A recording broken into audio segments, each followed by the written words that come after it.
part 5 to the unaliving of my fiance, Michael Mayberry, in 2011. Sorry it's taking me so long to get around to making part 5, but I just needed a break. So here we go. I don't know where I left off. I'm pretty sure it was about his mom lying to me about being able to see him before he gets embalmed. And when I get there, he's already embalmed, and I was lied to, and it's him, or it's her and Mike's ex-girlfriend. And yeah, so let's go. We'll go jump to the funeral, okay? No, hold on.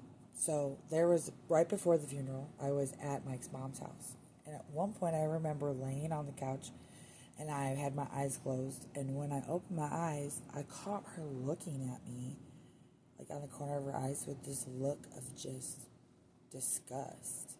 And I was like, what's up? She like, nothing. Like, why were you just looking at me like that, lady? Like, what the hell? And I've also noticed in my comments, people asking, how was our relationship prior to Mike passing? And our relationship was great.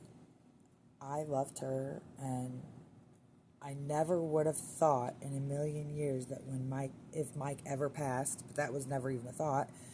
But if he did, you couldn't have paid me to believe that the way she acted and what she did and all the things she did that was so funny and questionable and backstabbing and fake, I would never have thought she would have acted the way she did. I was in disbelief. It was so much to take in at the time because there's so many red flags and so many things in it. I remember one time I was like, bringing her like the evidence that I knew of all the things that the cops have lied to me about, and I said, why haven't you called the FBI? Like, why aren't you calling people? Why are you not questioning all the things I'm questioning? Why is it just like no big deal to you? I'm not understanding. Like, this is about your son, the son you supposedly love so much, the Mike that was a mama's boy. Like, I don't understand why none of this is big deal to you. And she just wouldn't move her feet. They're looking at me like I'm crazy. I wasn't crazy. I know what it was because I lived it. Real shit. There's one thing, like, over the years, it's been 14 years. Over the years, things fade and like memories fade. But there's one thing that I've never questioned, is the reality of what happened. There was something terribly happening. I was being stalked. People were in my woods. People were breaking into my home. I was scared for my life. And I couldn't even call the cops to get help because they wouldn't help me. I asked them if they would literally just patrol around my house. They said, we got bigger things to do. There's people dying in our county. Excuse me? Well, I don't know how many people I have to, be unalived around me, but damn, any other time you ain't got no problem sitting outside my house. They wouldn't help me. So when I was at her house, when she was looking at me funny, she was in the other room. She came back in. She's like, yeah, that was the funeral home. I was like, oh. She said, yeah, they asked me if I wanted Mike to be shaved and cleaned up, and I told him my son always was fresh. This is what she tells me. And I thought, she's like, he don't need that. I'm sure he looked fine. And I said, no, Kim, the day he passed, I looked at him and thought, oh my God. I told him, I said, I would be scared if I met you in an alley right now. Like, you look rough, especially for him, because he did always look nice. But that day, he needed shaved and he needed a haircut. And no, he needed something. So that was one thing that stuck out in my mind, not thinking any of it at the time until, now let's go to the funeral, okay? I bring pictures and whatever else. I get to the funeral. There's a whole bunch of people there I don't know, but okay.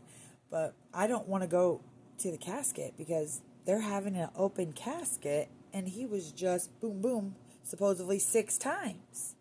And 3 point blank is what the newspaper clippings say. So I was like really beside myself. And then she tells me that Michael told her that if he ever had, unalived or passed away, that he wanted to be buried in a hoodie.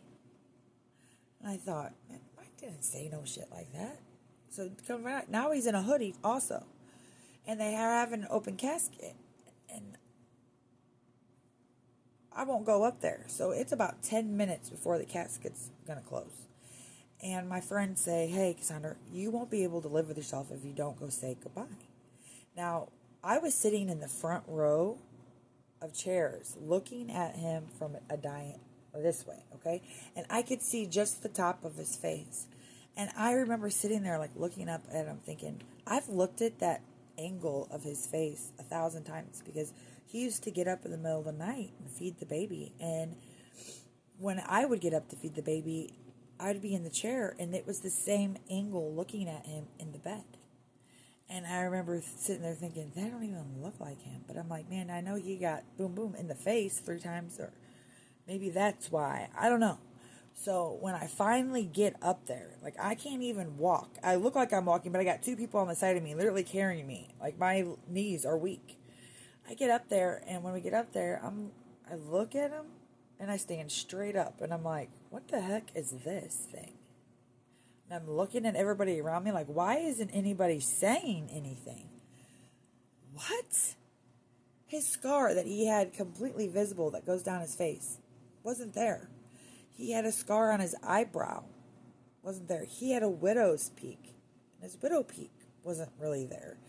And remember how his mom said that he didn't need no shaving or nothing? Well, he looked plastic.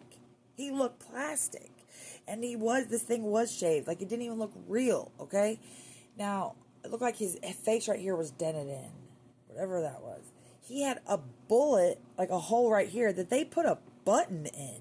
And a button in his hand where there was a hole. And then there was a hole in his cheek that looked like a little bitty hole, like maybe a 22 or something. And I started looking at this thing, and I pressed this chest is all newspaper.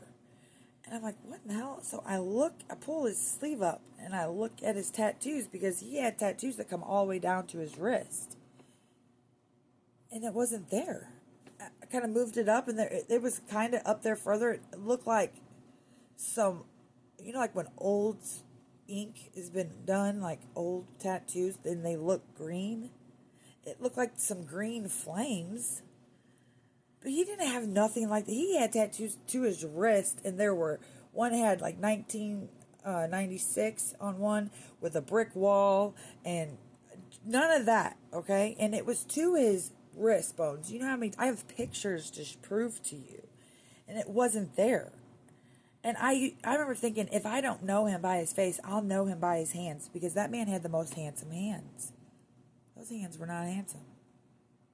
Now, understand that I've been to a lot of funerals. I know people look different after they pass. But I'll be damned. If I die and my tattoo right here turns a butterfly, I'm going to be pissed. You know what I mean? Like, what? And I'm just like looking around thinking, why is no one saying, what is this thing? What the hell is happening? I start getting loud. My sister's like, stop it. Stop it. So she's like, let's take a picture. So we take a picture. She's like, get down there, kiss it. I was like, I'm not kissing that thing, whatever that is. And I don't know to this day what the hell that was. I know that if you get pow in the face and autopsy, I get that. But this scar is not going to go away on my forehead or my scars on my face when I pass away. They're still going to be there.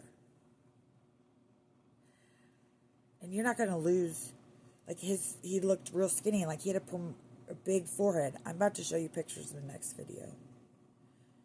It's just beyond me of what the hell that was, or why.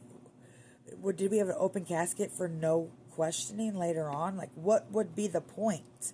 If you get boom boom with a 45, you should have no head, Really, real talk. I don't know. Like for part 6.